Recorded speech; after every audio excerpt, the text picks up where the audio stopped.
Some people judge a book by its cover. But what happens when that book holds secrets worth millions?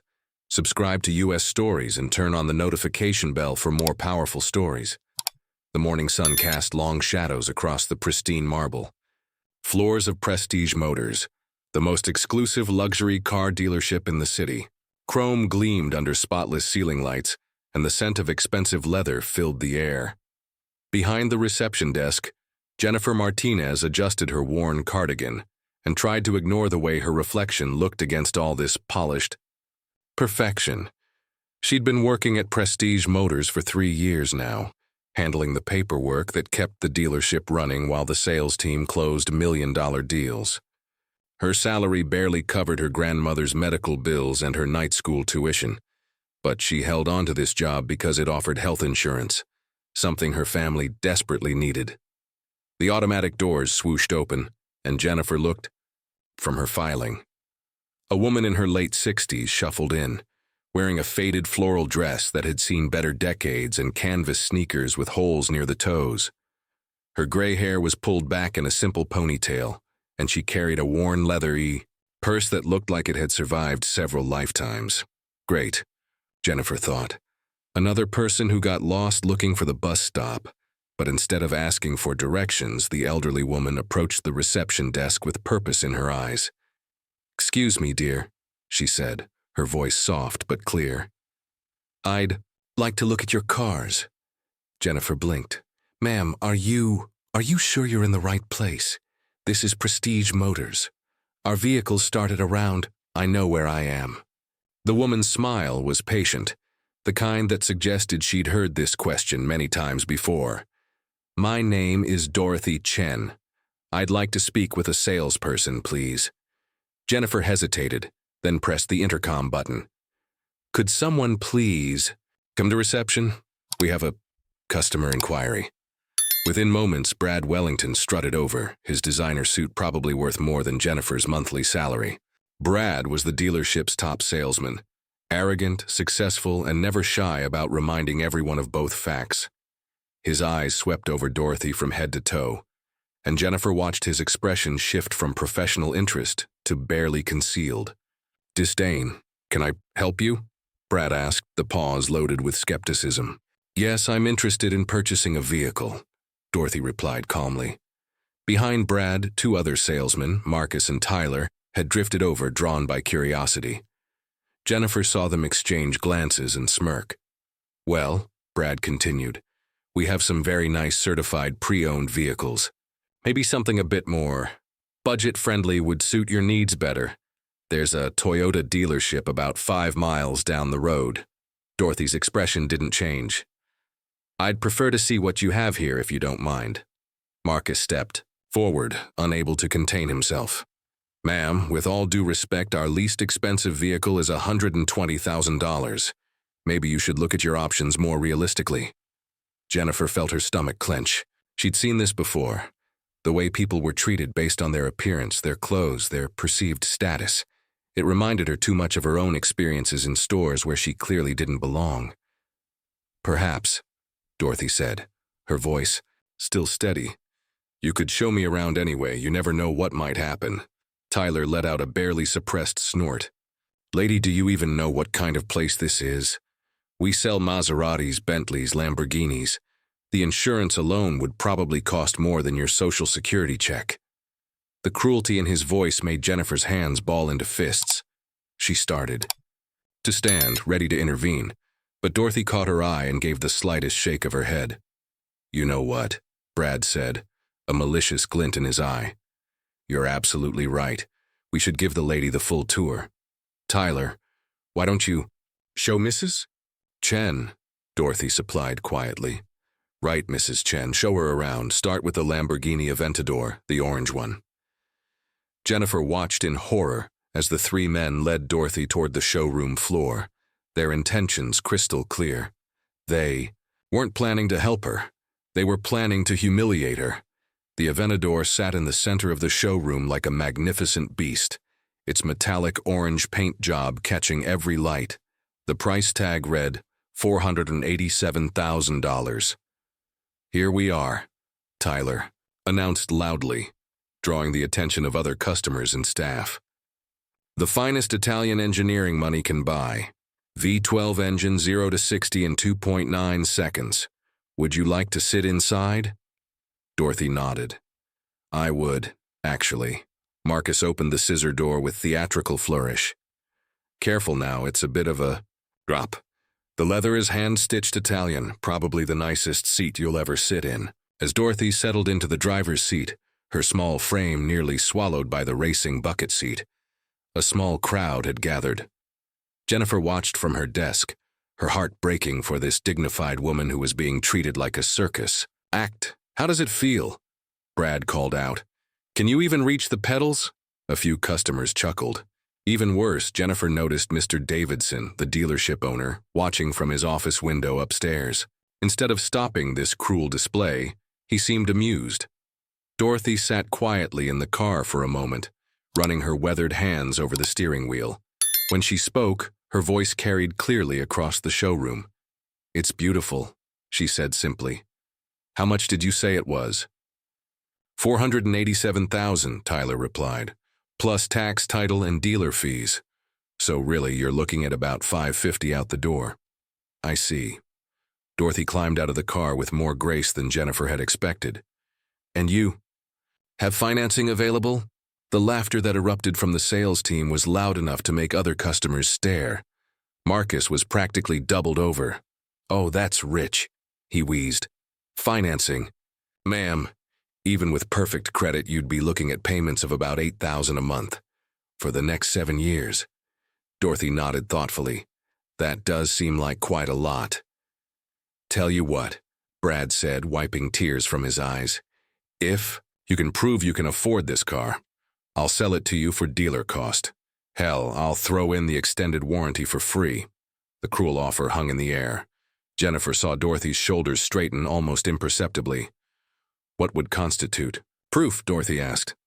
Cash, Tyler jumped in. Cold, hard cash. 500 grand right here, right now. Or, Marcus added, one of those fancy black credit cards. You know, the ones that don't even have spending limits? But let's be realistic here. Dorothy reached into her worn purse. Would this suffice? She pulled out a sleek black card, so dark it seemed to absorb light. There was no visible number, just a name embossed in silver. Dorothy Chen. The laughter died instantly. Jennifer had heard of these cards. American Express Centurion cards, invitation only, requiring annual spending in the millions just to qualify. She'd processed maybe 2 transactions with them in her entire time at the dealership. Brad's face went white. Is that a Centurion card? Yes. Dorothy's voice remained calm, but Jennifer detected something new underneath. Steel. Now, about that Lamborghini. I believe you mentioned dealer cost. The showroom had gone silent. Other customers had stopped their conversations to watch. Mr. Davidson's office door opened upstairs. Tyler stammered, that was just a joke? Dorothy finished. Yes, I assumed as much. The same way you assumed things about me based on my appearance. She turned to face the small crowd that had gathered. You see, I've been shopping for a car for my grandson's college graduation gift. He's completing his master's degree in automotive engineering at MIT. I thought a nice sports car might be appropriate. Jennifer felt a chill run down her spine as she realized what was happening. I visited 12 dealerships in the past 2 weeks, Dorothy continued. Some treated me poorly, others were merely indifferent. But this was something special. Mr. Davidson had made his way down to the showroom floor, his face a mask of panic as he clearly recognized the significance of the black card. Mrs. Chen, he said breathlessly, please, there's been a misunderstanding. Has there? Dorothy's voice was sharp now, cutting through his excuses. Because it seemed quite clear to me. Your employees made assumptions about my ability to purchase based solely on my appearance. They then proceeded to mock and humiliate me for their own entertainment. She gestured to the Lamborghini. This car? It's beautiful, certainly, but I've seen 12 others just like it. The difference isn't in the cars, Mr. Davidson. It's in how people treat you when you're shopping for them. Jennifer found herself holding her breath. Around the showroom, other customers were whispering, some recording with their phones. "You want to know who I am," Dorothy continued. "My late husband and I built Chen Technologies from nothing. We invented and patented 17 different computer components that every smartphone, laptop, and tablet in the world uses today. When he died 5 years ago, I inherited a company worth $1.2 billion. The silence was deafening. I dress this way because these clothes are comfortable, and because I believe a person's worth isn't measured by their appearance. I drive a 15-year-old Honda Civic because it gets me where I need to go. I shop at thrift stores because I enjoy finding treasures that others have overlooked." Her eyes swept across Brad, Marcus, and Tyler. Rather like people, I suppose. Mr. Davidson looked like he wanted to disappear into the marble floor. "Mrs. Chen, please, let me personally handle your transaction. We'll give you any discount." "You misunderstand," Dorothy interrupted. "I'm not here to buy just one car." She reached into her purse again and pulled out a tablet. "I've been documenting my experiences at each dealership, video recordings, photographs, notes about how I was treated. I'm creating a foundation to address discrimination in retail establishments." Jennifer watched Brad's Adam's apple bob as he swallowed hard. "My grandson doesn't need just one car for graduation," Dorothy continued. "He needs a fleet for his new business venture, premium car sharing for young professionals. 12 cars, total value approximately $4 million. The number hung in the air like a physical weight. I had planned to purchase all 12 from the dealership that treated me best, the one that saw past my appearance to the customer underneath. She looked directly at Brad. "Congratulations. You've just cost your dealership the largest single transaction in its history." Tyler looked like he might be sick. Marcus had gone completely pale. Brad opened and closed his mouth several times without making a sound. "However," Dorothy said, turning toward Jennifer, "there was one person here who showed me kindness." All eyes turned to Jennifer, who felt her cheeks burn. I didn't do anything special." "You treated me like a human being," Dorothy replied. "When I walked in, you didn't judge. You asked if I was in the right place, not to mock me, but to genuinely help. I saw you getting upset when your colleagues were treating me poorly." Jennifer remembered the moment, the way her hands had clenched into fists, the way she'd started to stand up. "You were going to defend me, weren't you?" Dorothy asked softly. "It wasn't right," Jennifer said quietly. "The way they were treating you, it reminded me of—" She stopped, not wanting to share her own experiences with discrimination. Dorothy nodded understandingly. "What's your position here?" "I'm just the receptionist. I handle paperwork, filing, customer service calls." "How long have you been here?" 3 years, Dorothy turned to Mr. Davidson. "Does Jennifer work on commission?" "No, she's hourly." "That changes today." Dorothy's voice brooked no argument. "I'm purchasing one vehicle from this dealership, the Lamborghini, as promised, at dealer cost. But I want Jennifer to handle the sale, and I want her to receive the full commission." Jennifer's heart stopped. The commission on a $500,000 car would be enormous, enough to pay for her grandmother's treatments, her school loans, maybe even a down payment on a small house. "Ma'am, I can't. I'm not licensed to—" "Then get her licensed," Dorothy said to Davidson. "Today." An hour later, Jennifer sat in the break room, her hands shaking as she held a cup of coffee. The dealership was buzzing with activity. Mr. Davidson was scrambling to get her temporary licensing sorted. Brad and his team had disappeared, probably to update their resumes, and Dorothy was patiently waiting in the customer lounge. Jennifer's phone buzzed with a text from her mother. "How's work today, mija?" How could she possibly explain this? Dorothy appeared in the doorway. "Mind if I join you?" Jennifer gestured to the empty chair. "I still can't believe this is happening." "Believe it," Dorothy said, sitting down with a soft grunt. "But I want you to understand something. This isn't charity." Jennifer looked up, confused. "I watched you today," Dorothy continued. "I saw how you wanted to stand up for me, even though it might have cost you your job. I saw the way you handle yourself. The respect you show everyone who walks through that door, those qualities are rare. She leaned forward. My grandson is starting his business in 6 months. He's going to need someone to manage customer relations, someone who understands what it means to treat people with dignity, regardless of their circumstances, someone who's worked their way up from the bottom and remembers what it feels like. Jennifer's eyes widened. Are you offering me a job? I'm offering you an opportunity. The commission from today's sale should help with your immediate needs.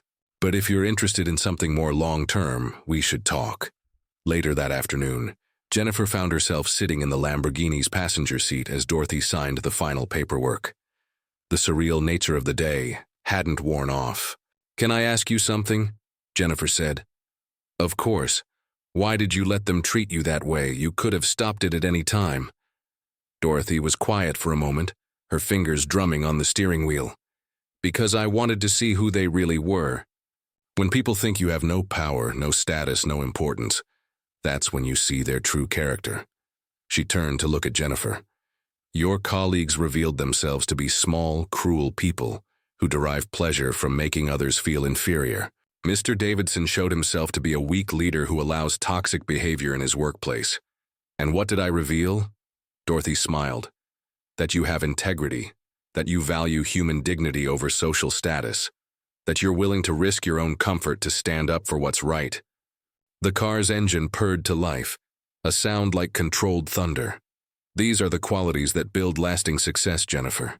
Not the flashy suits or the aggressive sales tactics. Kindness, integrity, authentic human connection. These things are rarer than any luxury car.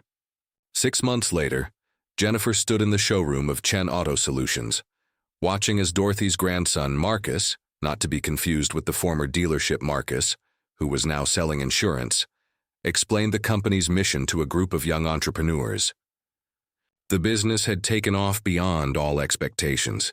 Young professionals loved the idea of accessing luxury vehicles without the commitment of ownership, and Jennifer had discovered she had a natural talent for building relationships with clients. Her grandmother's cancer treatments were going well. Jennifer had finished her business degree with honors, and every morning she looked forward to going to work at a place where respect and dignity weren't luxuries. They were the foundation of everything they did. But perhaps more importantly, she'd learned to see people differently. The nervous teenager saving up for driving lessons, the immigrant family looking for reliable transportation, the elderly person who just needed someone to listen. Each person who walked through their doors had a story, had dignity, had value that went far beyond their appearance or their bank account. Her phone buzzed with a text from her former colleague at Prestige Motors.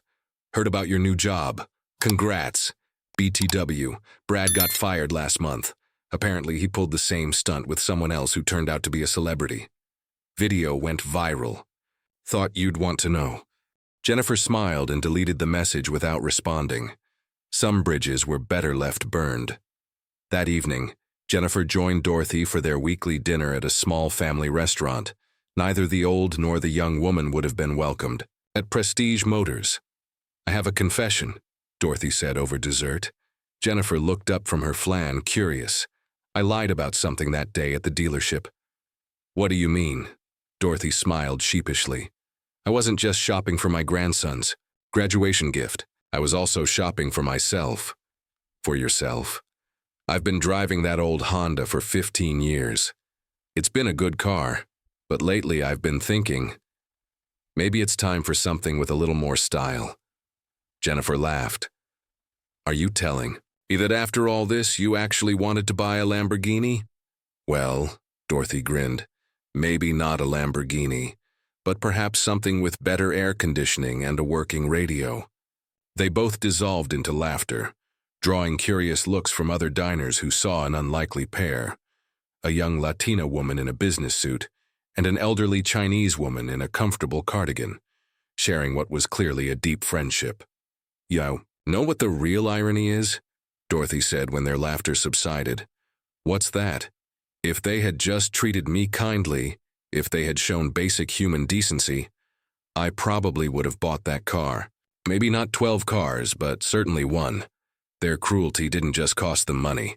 It cost them the chance to be part of something good. Jennifer nodded, understanding. Instead, they revealed who they really were. Exactly. And in doing so, they gave me the chance to find you. 2 years later, Jennifer stood before a conference room full of business students at the local university, sharing her story as part of a lecture series on ethical business practices. People often ask me, she said, looking out at the young faces, what the moral of this story is. They expect me to say something about not judging books by their covers, or about how appearance doesn't matter. She paused, choosing her words carefully. But those aren't the real lessons. The real lesson is this. Every single person you encounter is fighting battles you know nothing about. They have dreams, fears, hopes, and struggles that are just as real and important as your own. A student raised her hand. But how do you know how to treat people when you don't know their story? Jennifer smiled. That's the beautiful simplicity of it. You treat everyone with dignity and respect, not because of who they might be, but because of who you choose to be. She clicked to the next slide, which showed a photo of Dorothy at the ribbon-cutting ceremony for their company's 10th location. Mrs. Chen taught me that kindness isn't a business strategy. It's a way of being human. And when you approach every interaction from a place of genuine respect and care, amazing things happen. Not because you're trying to get something from people, but because you're honoring something in them. Another student raised his hand. What happened to the guys from the dealership? Brad started his own small lot selling used cars. From what I hear, he learned his lesson and treats his customers well now. Marcus went into insurance and volunteers at a homeless shelter on weekends. Tyler left car sales entirely and became a teacher. She didn't mention that all three had reached out to her over the years, apologizing for their behavior and sharing how that day had changed their perspective on treating others. People can change, Jennifer added. Sometimes it takes a wake-up call. Sometimes it takes seeing the consequences of their actions. But everyone deserves the chance to be better than their worst moment. The presentation ended with a final slide, a photo of Jennifer and Dorothy at the company's latest charity event, providing free car maintenance to low-income families. The car business taught me that people make assumptions about what you can afford based on how you look, Jennifer concluded. But life taught me that the most valuable things, respect, kindness, integrity, genuine human connection, these things don't cost anything to give, and they're priceless to receive. As the students filed out, chatting animatedly about the presentation, Jennifer felt the familiar warmth of knowing she'd found her purpose. Not just in running a successful business, but in helping others understand that every person they meet is carrying invisible struggles and deserves to be treated with dignity. Her phone buzzed with a text from Dorothy. Saw the live stream of your Douglas, proud of you. Dinner tonight? I have news about the scholarship fund. Jennifer smiled and typed back. Wouldn't miss it. And Dorothy, thank you for everything. The response came quickly. Thank you for reminding me that kindness is never wasted, even when it seems like no one is watching. Especially then, Jennifer thought. Especially then. In a world that often judges worth by wealth, status, or appearance, the greatest power we possess is the ability to see and honor the humanity in every person we encounter. True success isn't measured by what we accumulate, but by how we treat others, especially those who seemingly have nothing to offer us in return. When we choose kindness, respect, and dignity as our default response to every human being, we don't just change individual moments. We change lives, create opportunities, and build a world where everyone's inherent worth is recognized and celebrated. The most expensive things in life are free to give: respect, dignity, and genuine human kindness, and the return on that investment is immeasurable.